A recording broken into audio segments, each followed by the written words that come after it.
میں اپنی دوسری شادی کی تیاریوں میں مصروف تھا کہ اچانک بازار میں میری پہلی بیوی اور بیٹی سامنے آ گئیں۔ میری بیٹی روتے ہوئے میرے قدموں سے لپٹ گئی اور بولی، بابا پلیز دوسری شادی نہ کریں ورنہ میں اکیلی ہو جاؤں گی۔ اس نے رونا شروع کر دیا۔ میں نے اسے خاموش کروایا اور گھر واپس آ گیا، لیکن گھر پہنچتے ہی میری بیٹی نے مجھے ایک ایسی حقیقت دکھائی جس نے میرے قدموں تلے سے زمین کھینچ لی۔ کپڑوں کی دکان پر لگی روشنیاں میری آنکھوں میں ایک عجیب سی چمک پیدا کر رہی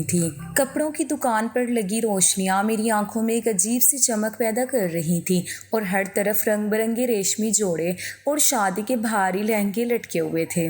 دکاندار بڑی مستعدی سے میرے سامنے ایک سے بڑھ کر ایک قیمتی سوٹ لا کر رکھ رہا تھا، اور میری بوڑھی ماں ہر کپڑے کو ہاتھ لگا کر اس کا فیبرک چیک کر رہی تھی اور خوشی سے چہکتے ہوئے کہہ رہی تھی کہ اسلم بیٹا ذرا یہ ڈیزائن تو دیکھو، سونیا پر یہ رنگ بہت جچے گا، آخر وہ ہمارے گھر کی نئی رونق بننے جا رہی ہے۔ میں نے مسکرا کر سر ہلا دیا، کیونکہ پچھلے کئی سالوں سے میرا گھر ایک قبرستان کی طرح اداس اور سنسان تھا۔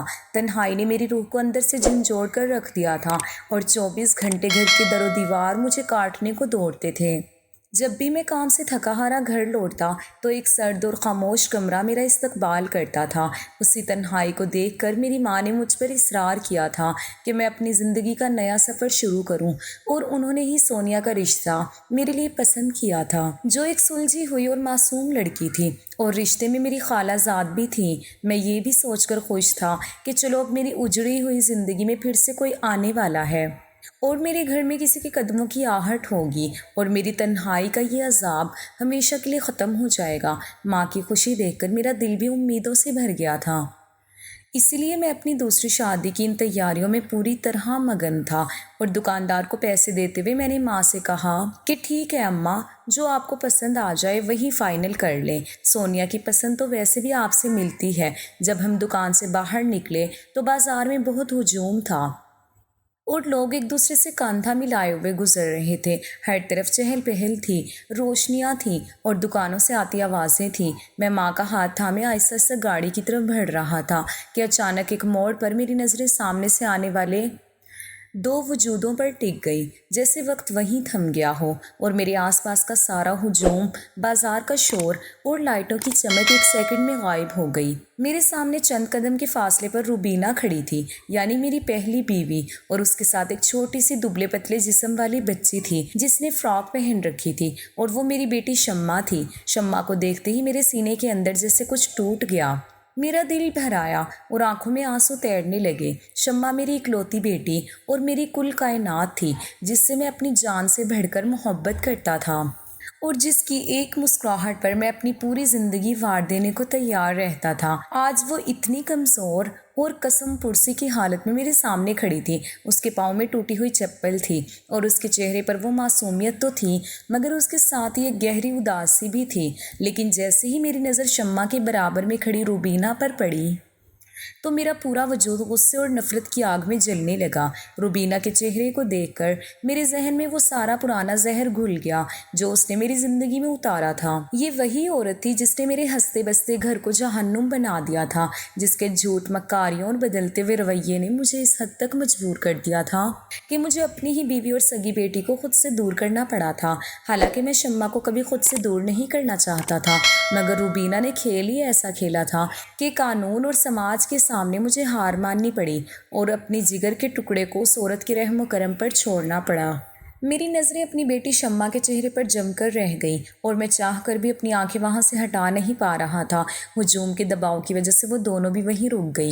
روبینہ نے جیسے ہی مجھے دیکھا تو اس کے چہرے کا رنگ اڑ گیا، اور اس نے گھبرا کر شمع کا ہاتھ اور مضبوطی سے تھام لیا۔ شمع نے جب اپنی معصوم نظریں اٹھا کر میری طرف دیکھا تو اس کی آنکھوں میں ایک دم پہچان کی چمک ابھری۔ اس کی آنکھیں نم ہو گئیں اور وہ ہلکے سے بڑبڑائی کہ بابا، تو اس کے منہ سے بابا کا لفظ سن کر میرے پاؤں کے نیچے سے زمین نکلنے لگی۔ میرے ہاتھوں میں موجود سونیا کی شادی کے جوڑے کے تھیلے مجھے بہت بھاری محسوس ہونے لگے۔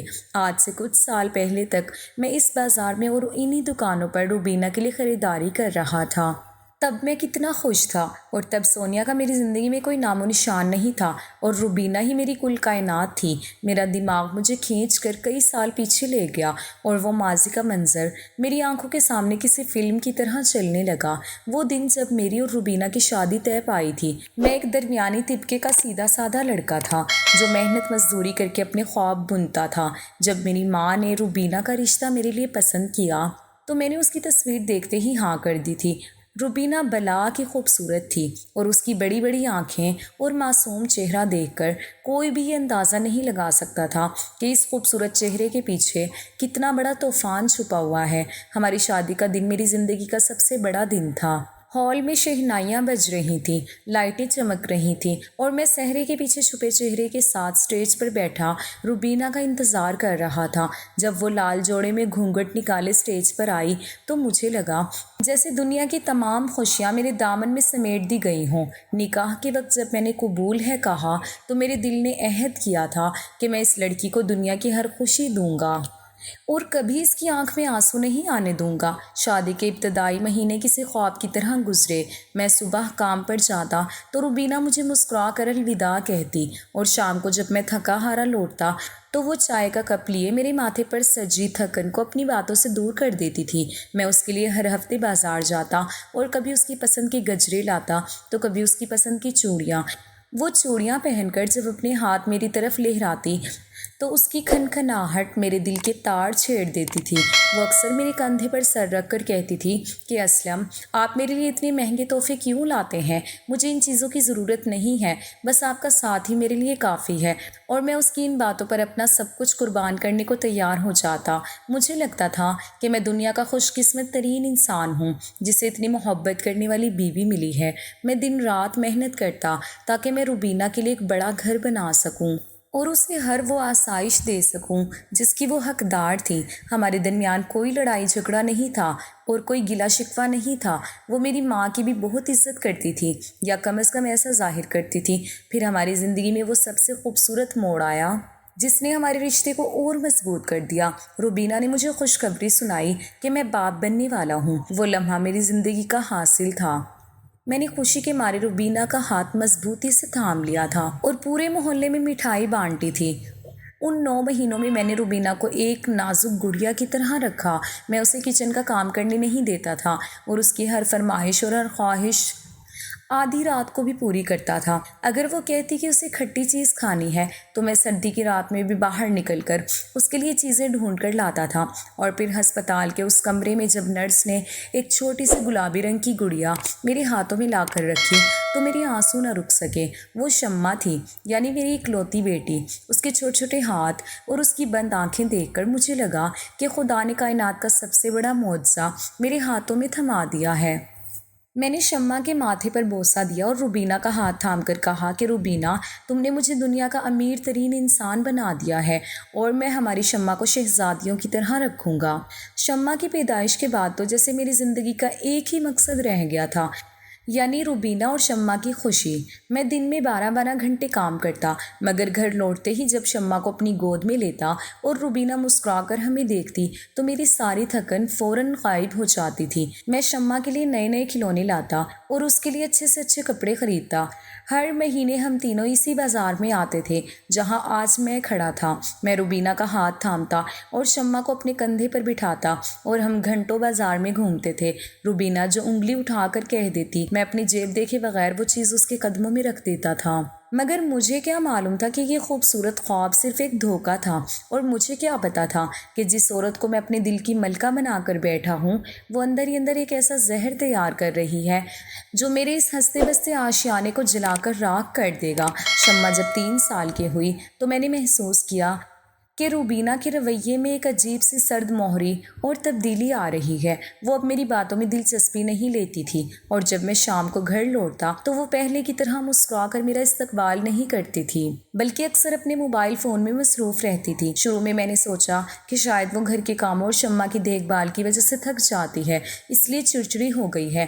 میں نے اس کا خیال رکھنا اور زیادہ کر دیا لیکن وقت گزرنے کے ساتھ ساتھ اس کا یہ بدلاؤ ایک مستقل بے رخی میں تبدیل ہو گیا۔ وہ اب بات بات پر مجھ سے اور میری ماں سے جھگڑا کرنے لگی تھی۔ گھر کا وہ سکون جو کبھی ہماری پہچان تھا اب روز روز کے جھگڑے کی وجہ سے برباد ہو رہا تھا۔ ایک دن جب میں دفتر سے جلدی گھر آ گیا تو میں نے دیکھا کہ روبینہ کچن میں کھڑی کسی سے فون پر بہت ہنس ہنس کر باتیں کر رہی تھی۔ اس کے لہجے میں وہ چاشنی اور پیار تھا جو پچھلے کئی مہینوں سے میرے لیے بالکل ختم ہو چکا تھا۔ جیسے ہی اس نے میرے قدموں کی آواز سنی، اس نے گھبرا کر فون کاٹ دیا اور اس کے چہرے پر ایک عجیب سی ہوائیاں اڑنے لگیں۔ میں نے جب اس سے پوچھا کہ روبینہ تم کس سے بات کر رہی تھی تو اس نے غصے سے مجھے جھڑک دیا اور کہا کہ میری ایک سہیلی کا فون تھا، کہ اب میں اپنی سہیلیوں سے بھی بات نہیں کر سکتی، کیا آپ مجھ پر شک کر رہے ہیں؟ اس کی اس بات نے مجھے خاموش تو کر دیا لیکن میرے دل میں شک کا ایک چھوٹا سا بیج بو دیا جو وقت کے ساتھ ساتھ ایک بڑا درخت بننے والا تھا۔ اس واقعے کے بعد روبینہ نے اپنے فون پر لاک لگا دیا اور وہ ہر وقت اپنے فون کو اپنے پاس رکھنے لگی، یہاں تک کہ واش روم جاتے ہوئے بھی فون اس کے ہاتھ میں ہوتا تھا۔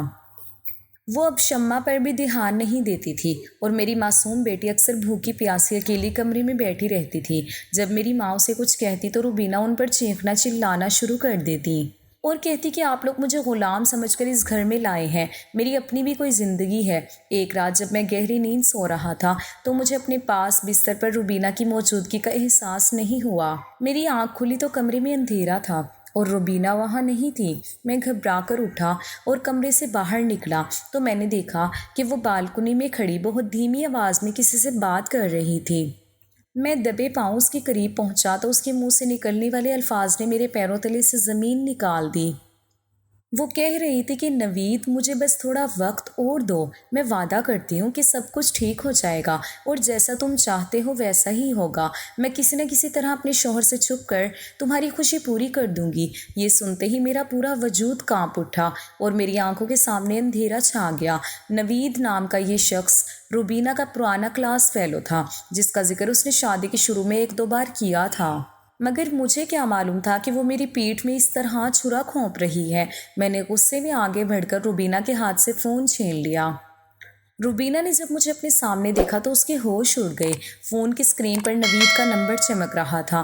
میں نے فون کان سے لگایا تو دوسری طرف سے ایک مردانہ آواز آئی کہ روبینہ، میں کتنے سالوں سے تمہارا انتظار کر رہا ہوں، اب اس سے زیادہ میرے بس میں نہیں ہے، جتنی جلدی ممکن ہو سکے سب کچھ چھوڑ کر میرے پاس آ جاؤ۔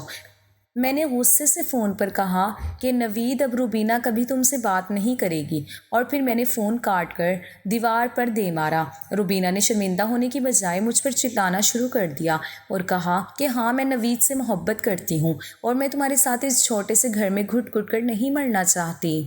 نوید ایک امیر انسان ہے جو مجھے وہ سب کچھ دے سکتا ہے جس کا میں نے خواب دیکھا تھا، تم نے مجھے دیا ہی کیا ہے سوائے اس 2 کمرے کے مکان کے۔ میں روبینہ کے منہ سے یہ باتیں سن کر سکتے میں آ گیا۔ میں نے تڑپ کر کہا کہ روبینہ، میں نے تمہاری ہر خواہش پوری کی، اپنی اوقات سے بڑھ کر تمہیں کھلایا اور پہنایا، کیا میری اس سچی محبت کی کوئی قیمت نہیں تھی؟ روبینہ نے تمسخر سے ہنستے ہوئے کہا کہ محبت سے پیٹ نہیں بھرتا اسلم، مجھے پیسہ اور عیش و آرام چاہیے جو تمہارے پاس نہیں ہے۔ اس رات ہمارے گھر میں ایک ایسا طوفان آیا جس نے سب کچھ تہس نہس کر دیا۔ میری بوڑھی ماں روتی رہی اور میں روبینہ کے سامنے ہاتھ جوڑتا رہا کہ خدا کے لیے ہماری معصوم بیٹی شمع کا سوچو، اس کا کیا قصور ہے؟ مگر روبینہ کے سر پر تو نوید کے عشق کا بھوت سوار تھا، اسے نہ تو میری محبت دکھائی دے رہی تھی اور نہ ہی اپنی سگی بیٹی کی معصومیت۔ اگلی صبح روبینہ نے اپنا سارا سامان سمیٹا اور شمع کا ہاتھ پکڑ کر گھر سے نکلنے لگی۔ میں نے شمع کو اپنے سینے سے لگا لیا اور کہا کہ تم جانا چاہتی ہو تو جاؤ، مگر میری بیٹی کو یہیں چھوڑ جاؤ۔ مگر روبینہ نے مکر کی انتہا کر دی، اس نے شور مچا دیا اور محلے والوں کو اکٹھا کر لیا اور مجھ پر الزام لگایا کہ میں اسے اور اس کی بیٹی کو مارتا پیٹتا ہوں۔ قانون اور سماج ہمیشہ عورت کی بات پر جلدی یقین کر لیتے ہیں، اس لیے محلے والوں نے بھی روبینہ کا ساتھ دیا اور وہ روتی ہوئی شمع کو زبردستی اپنے ساتھ لے گئیں۔ شمع روتے ہوئے مجھے پکارتی رہی کہ بابا مجھے بچا لیں، مگر میں بے بس کھڑا دیکھتا رہا۔ اس واقعے کے بعد روبینہ نے عدالت کا دروازہ کھٹکھٹایا اور مجھ پر جھوٹے الزامات لگا کر طلاق کا کیس فائل کر دیا۔ اس نے عدالت میں ثابت کر دیا کہ میں ایک تشدد پسند انسان ہوں اور چونکہ شمع بہت چھوٹی تھی اس لیے عدالت نے بھی بچی کی کسٹڈی روبینہ کے حوالے کر دی۔ میں ہر مہینے عدالت کے چکر لگاتا تاکہ اپنی بیٹی کی ایک جھلک دیکھ سکوں، مگر روبینہ وہاں بڑی مشکل سے چند منٹوں کے لیے آتی تھی اور مجھے شمع سے ملنے نہیں دیتی تھی۔ کچھ ہی مہینوں میں ہماری طلاق ہو گئی اور روبینہ شمع کو لے کر ہمیشہ کے لیے چلی گئی۔ مجھے میری خالہ کے ذریعے سے معلوم ہوا کہ اس نے نوید سے شادی کر لی ہے اور وہ اب ایک بڑے بنگلے میں رہ رہی ہے۔ اس صدمے نے مجھے اندر سے بالکل توڑ دیا تھا۔ میں نے جینا چھوڑ دیا تھا اور دن رات شمع کی یاد میں روتا رہتا تھا۔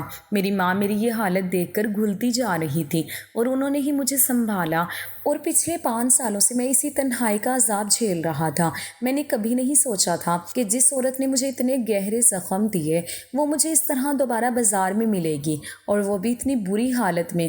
ماضی کی یہ پوری کہانی میری آنکھوں کے سامنے کسی فلم کی طرح گھوم گئی اور میں واپس حال کے اس بازار میں آ گیا جہاں شمع ابھی تک روتے ہوئے میرے قدموں سے لپٹی ہوئی تھی اور کہہ رہی تھی کہ بابا پلیز دوسری شادی نہ کریں ورنہ میں اکیلی ہو جاؤں گی۔ میں نے دیکھا کہ روبینہ دور کھڑی غصے اور بے بسی سے ہمیں دیکھ رہی تھی۔ اس کے چہرے پر اب وہ پرانا غرور نہیں تھا بلکہ ایک عجیب سی شکست خوردگی تھی۔ میں نے شمع کو اٹھا کر اپنے سینے سے لگایا تو اس کا چھوٹا سا جسم سسکیاں لے رہا تھا۔ میں نے اس کے آنسو پوچھے اور اسے خاموش کروایا اور پھر روبینہ کی طرف دیکھا جس کی آنکھیں بھی جھکی ہوئی تھیں۔ میں نے شمع کو روبینہ کے حوالے کیا اور بغیر کچھ بولے اپنی ماں کا ہاتھ تھام کر گھر کی طرف چل دیا۔ گاڑی چلاتے ہوئے بھی میرے ہاتھ کانپ رہے تھے اور میرا ذہن اسی سوال میں الجھا ہوا تھا کہ نوید کے ساتھ اتنے بڑے بنگلے میں رہنے والی روبینہ اور میری شہزادی بیٹی شمع آج اس حال میں کیوں تھی؟ میری ماں جو گاڑی میں بیٹھ چکی تھی وہ خاموشی سے یہ سارا منظر دیکھ رہی تھی۔ جب میں نے شمع کو گود میں اٹھایا تو گاڑی کا دروازہ بند کرتے ہوئے میری ماں نے غصے سے اپنا منہ دوسری طرف کر لیا، لیکن میرے دل کے اندر اس وقت محبت کا ایک ایسا طوفان اٹھ رہا تھا جو روبینہ کے لیے میری تمام تر نفرت پر غالب آ چکا تھا۔ بازار کا ہجوم ہمارے آس پاس سے گزر رہا تھا اور لوگ ہمیں حیرت سے دیکھ رہے تھے۔ میں نے شمع کو نیچے اتارا لیکن اس کا چھوٹا سا ہاتھ اپنے ہاتھ سے الگ نہیں کیا۔ روبینہ اب ہمارے بالکل قریب آ چکی تھی۔ اس کا چہرہ اترا ہوا تھا، آنکھیں نم تھیں اور اس کے پورے وجود سے ایک قسم پرسی اور لاچارگی ٹپک رہی تھی۔ وہ عورت جو کبھی اپنے حسن اور غرور کے نشے میں چور رہا کرتی تھی آج بازار کے ایک کونے میں کھڑی زندگی سے ہاری ہوئی لگ رہی تھی۔ میں نے گہری سانس لی اور اپنے اندر کے غصے کو دبا کر روبینہ کے سامنے جا کر کھڑا ہو گیا۔ روبینہ نے چونک کر میری طرف دیکھا۔ اس کی آنکھوں میں ایک عجیب سا خوف اور ندامت تھی، جیسے وہ سوچ رہی ہو کہ میں ابھی اس پر چیخنا چلانا شروع کر دوں گا یا اسے بازار کے ہجوم میں ذلیل کروں گا۔ لیکن میں نے اپنے لہجے کو جتنا ہو سکا نرم اور سنجیدہ رکھا اور اس سے کہا کہ روبینہ میں شمع کو چند گھنٹوں کے لیے اپنے ساتھ لے کر گھر جانا چاہتا ہوں۔ یہ سنتے ہی روبینہ کے چہرے پر گھبراہٹ پھیل گئی۔ اس نے ایک دم شمع کا دوسرا ہاتھ پکڑنے کی کوشش کی اور نفی میں سر ہلاتے ہوئے کہنے لگی کہ نہیں اسلم، ایسا نہیں ہو سکتا۔ شمع کہیں نہیں جائے گی، یہ میرے ساتھ جائے گی۔ قانون نے اس کی کسٹڈی مجھے دی ہے اور تم اسے اس طرح مجھ سے دور نہیں لے جا سکتے۔ اس کے لہجے میں ایک شدید خوف تھا، جیسے اسے لگ رہا ہو کہ میں شمع کو لے کر ہمیشہ کے لیے بھاگ جاؤں گا اور اس سے اس کا آخری سہارا بھی چھین لوں گا۔ میری ماں جو اب تک خاموشی سے سب دیکھ رہی تھی وہ گاڑی سے اتر کر نیچے آ گئی اور غصے سے پھنکارتے ہوئے کہنے لگی کہ اسلم بیٹا، یہ تم کیا پاگل پن کر رہے ہو؟ ہمارے گھر میں چند دن بعد شادی ہے، سونیا کی تیاریاں چل رہی ہیں اور تم اس منحوس عورت کی بیٹی کو اپنے ساتھ گھر لے جاؤ گے؟ چھوڑو اس کا ہاتھ اور چلو یہاں سے، لوگ ہمیں دیکھ رہے ہیں اور باتیں بنا رہے ہیں۔ ماں کی باتیں اپنی جگہ سچی تھی، لیکن میرا دل اس وقت کسی قانون یا کسی سماج کی بات سننے کو تیار نہیں تھا۔ میں نے ماں کی طرف دیکھا اور دھیمی آواز میں کہا کہ اماں، یہ کسی منحوس کی بیٹی نہیں ہے، یہ میری سگی بیٹی ہے، میری شمع ہے۔ میں اسے 5 سال بعد دیکھ رہا ہوں اور میں اسے اپنے ساتھ لے کر جاؤں گا، چاہے کچھ بھی ہو جائے۔ پھر میں نے روبینہ کی طرف رخ کیا جو شمع کا ہاتھ پکڑ کر اسے اپنی طرف کھینچنے کی کوشش کر رہی تھی، لیکن شمع نے میرا ہاتھ اتنی مضبوطی سے تھام رکھا تھا کہ اس کی چھوٹی سی انگلیاں سفید پڑ رہی تھیں۔ روبینہ نے شمع سے کہا کہ شمع چلو میرے ساتھ چلو، تم وہاں نہیں جاؤ گی۔ لیکن شمع نے اچانک رونا شروع کر دیا۔ اس کی سسکیاں پورے بازار میں گونجنے لگی۔ وہ روتے ہوئے اپنی ماں سے منتیں کرنے کرنے لگی کہ مما پلیز مجھے جانے دیں، میں اپنے بابا کے ساتھ جانا چاہتی ہوں، میں نے 5 سال سے اپنے بابا کو نہیں دیکھا، مما پلیز مجھے مت روکیں، میں شام کو واپس آ جاؤں گی۔ شمع کا یہ رونا اور اس کی تڑپ دیکھ کر روبینہ کا دل بھی پگھلنے لگا، اس کی اپنی آنکھوں سے بھی آنسو بہنے لگے۔ اس نے دیکھا کہ بچی کس طرح اپنے باپ کے لیے تڑپ رہی ہے۔ روبینہ نے میری آنکھوں میں دیکھا جہاں ایک باپ کا تڑپتا ہوا دل صاف نظر آ رہا تھا۔ شاید اس کے پاس اب مجھ سے لڑنے کی یا قسمت سے لڑنے کی طاقت نہیں بچی تھی۔ اس نے ایک گہری اور سرد سانس لی اور دھیرے سے شمع کا ہاتھ چھوڑ دیا اور مجھ سے کہا کہ اسلم اسے شام تک واپس بھیج دینا، یہ اب میری زندگی کا واحد سہارا ہے۔ میں نے اس بات میں سر ہلایا اور شمع کا ہاتھ تھامے گاڑی کی طرف بڑھ گیا۔ شمع نے جیسے ہی دیکھا کہ اس کی ماں نے اسے جانے کی اجازت دے دی ہے، اس کے اداس چہرے پر ایک دم خوشی کی لہر دوڑ گئی اور اس نے میرا ہاتھ اور مضبوطی سے تھام لیا، جیسے اسے ڈر ہو کہ اگر اس نے ہاتھ چھوڑا تو یہ خواب ٹوٹ جائے گا۔ میری ماں نے غصے سے اپنا منہ دوسری طرف کر لیا، لیکن وہ میری ضد کے سامنے بے بس تھی۔ وہ گاڑی کی پچھلی سیٹ پر جا کر بیٹھ گئی اور میں نے شمع کے لیے گاڑی کا اگلا دروازہ کھولا اور اسے بہت محبت سے سیٹ پر بٹھایا۔ اب وہ 9 سال کی ہو چکی تھی، اس کا قد بڑا ہو گیا تھا، اس کے نقش اور واضح ہو گئے تھے، لیکن اس کا چہرہ اب بھی اسی ننھی گڑیا جیسا تھا جیسے میں نے ہسپتال میں پہلی بار اپنے ہاتھوں میں اٹھایا تھا۔ گاڑی چلاتے ہوئے میں بار بار مڑ کر اس کی طرف دیکھ رہا تھا اور وہ حیرت اور اشتیاق سے گاڑی کی کھڑکی سے باہر بدلتے ہوئے مناظر کو دیکھ رہی تھی، جیسے وہ ان راستوں کو اپنے ذہن میں دوبارہ تازہ کر رہی ہو جو کبھی اس کے روز کے راستے تھے۔ جب ہم گھر پہنچے تو گھر کا ماحول بہت سرد تھا۔ میری ماں گاڑی سے اتری اور بغیر کچھ کہے سیدھی اپنے کمرے میں چلی گئی اور انہوں نے دھماکے سے دروازہ بند کر لیا۔ مجھے ان کے غصے اور سونیا کے خاندان کے خوف کا پورا اندازہ تھا، لیکن اس وقت میری پوری توجہ صرف اور صرف شمع پر تھی۔ میں شمع کا ہاتھ پکڑ کر اسے اپنے کمرے میں لے آیا۔ یہ کمرہ پچھلے 5 سالوں سے بالکل ویسا ہی تھا جیسا وہ اور روبینہ چھوڑ کر گئے تھے۔ میں نے اس کمرے میں کوئی تبدیلی نہیں کی تھی کیونکہ میری یادیں اسی کمرے سے جڑی تھیں۔ میں نے شمع کو بہت پیار سے بستر پر بٹھایا اور خود الماری کی طرف بڑھا۔ الماری کے سب سے اوپر والے حصے میں ایک پرانا بڑا سا باکس رکھا تھا جس پر دھول جمی ہوئی تھی۔ میں نے اس باکس کو نیچے اتارا اور اپنے رومال سے اس کی دھول صاف کی۔ اس باکس کے اندر شمع کے بچپن کے وہ تمام کھلونے، کپڑے اور اس کی چھوٹی چھوٹی چیزیں تھیں جو روبینہ کے جانے کے بعد میں نے ایک ایک کر کے سنبھال کر رکھی تھی۔ میں نے اس باکس کا ڈھکن کھولا تو اس میں سے ایک خوبصورت بڑی سی گڑیا نکالی جس کے سنہرے بال تھے اور اس نے گلابی رنگ کا لباس پہن رکھا تھا۔ یہ وہی گڑیا تھی جو میں نے شمع کی 3ری سالگرہ پر اسے بڑے چاؤ سے خرید کر دی تھی اور وہ اس سے اتنی محبت کرتی تھی کہ سوتے ہوئے بھی اسے اپنے سے دور نہیں کرتی تھی۔ میں نے وہ گڑیا شمع کی طرف بڑھائی تو شمع کی آنکھیں حیرت اور خوشی سے پھیل گئی۔ اس نے کانپتے ہاتھوں سے وہ گڑیا لی، اسے اپنے سینے سے لگایا اور اس کے چہرے پر ایک ایسی مسکراہٹ آئی جس کی چمک نے میرے پورے کمرے کو روشن کر دیا۔ وہ کہنے لگی کہ بابا یہ تو میری وہی گڑیا ہے جو اس دن کھو گئی تھی جب ہم یہاں سے گئے تھے، آپ نے اسے ابھی تک سنبھال کر رکھا ہے۔ میں نے اس کے سر پر ہاتھ پھیرا، اس کے بالوں کو سہلایا اور اس کے پاس بستر پر بیٹھ گیا اور بہت جذباتی آواز میں کہا کہ ہاں شمع، تمہارا بابا تمہاری ہر چیز سنبھال کر رکھتا ہے کیونکہ میں اپنی بیٹی سے بہت پیار کرتا ہوں اور میں نے تمہیں کبھی اپنے دل سے دور نہیں کیا۔ شمع نے گڑیا کو اپنی گود میں رکھا اور اپنی معصوم نظریں اٹھا کر میری طرف دیکھنے لگی۔ اس کی آنکھوں میں اب وہ خوف اور جھجک بالکل ختم ہو چکی تھی جو بازار میں روبینہ کی موجودگی میں تھی۔ میں نے اس کا چھوٹا سا نازک ہاتھ اپنے ہاتھ میں لیا اور اس سے باتیں کرنے لگا۔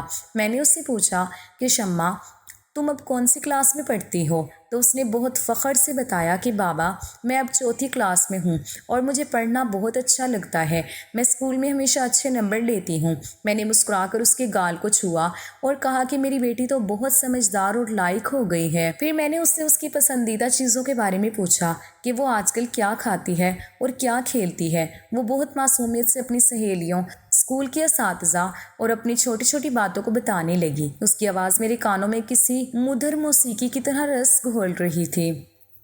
مجھے لگ رہا تھا کہ پچھلے 5 سال کی تمام تر تنہائی اور اداسی ایک پل میں ختم ہو گئی ہے اور میرا اجڑا ہوا گھر پھر سے آباد ہو گیا ہے۔ باتیں کرتے کرتے اچانک میرے ذہن میں وہ سوال آیا جو مجھے بازار میں ان دونوں کی حالت دیکھ کر مسلسل بے چین کر رہا تھا۔ روبینہ کا وہ حلیہ، شمع کے پھٹے ہوئے کپڑے اور ٹوٹی ہوئی چپل میرے دماغ میں بار بار گھوم رہی تھی۔ میں نے اپنے لہجے کو بہت نرم اور عام سا رکھنے کی کوشش کی تاکہ بچی پر کوئی دباؤ نہ پڑے، اور شمع سے پوچھا کہ شمع، مجھے ایک بات بتاؤ، تمہارے وہ دوسرے بابا کیسے ہیں؟ وہ تمہارا خیال رکھتے ہیں نا؟ تمہیں اچھے اچھے کپڑے، کھلونے اور چیزیں لا کر دیتے ہیں نا؟ نوید صاحب تمہیں بہت پیار کرتے ہوں گے نا؟ یہ سنتے ہی شمع کے چہرے کے تاثرات ایک سیکنڈ میں بالکل بدل گئے۔ اس کے چہرے کی وہ معصوم مسکراہٹ غائب ہو گئی اور اس نے بہت حیرت اور الجھن سے میری طرف دیکھا، جیسے اسے میری بات کا مطلب ہی سمجھ نہ آیا ہو۔ اس نے گڑیا کو ایک طرف رکھا اور اپنے چھوٹے چھوٹے ہاتھوں سے میرے ہاتھ کو دباتے ہوئے کہنے لگی کہ بابا، آپ یہ کیا کہہ رہے ہیں؟ میرے تو کوئی دوسرے بابا نہیں ہیں، میرے صرف ایک ہی بابا ہیں اور وہ آپ ہیں۔ میں شمع کی یہ بات سن کر سکتے میں آ گیا۔ میری آنکھیں حیرت سے پھیل گئیں اور میں نے گھبرا کر پوچھا کہ شمع، تم یہ کیا کہہ رہی ہو؟ تمہاری مما نے نوید انکل سے شادی کی تھی نا؟ تم لوگ اتنے بڑے بنگلے میں رہنے گئے تھے نا؟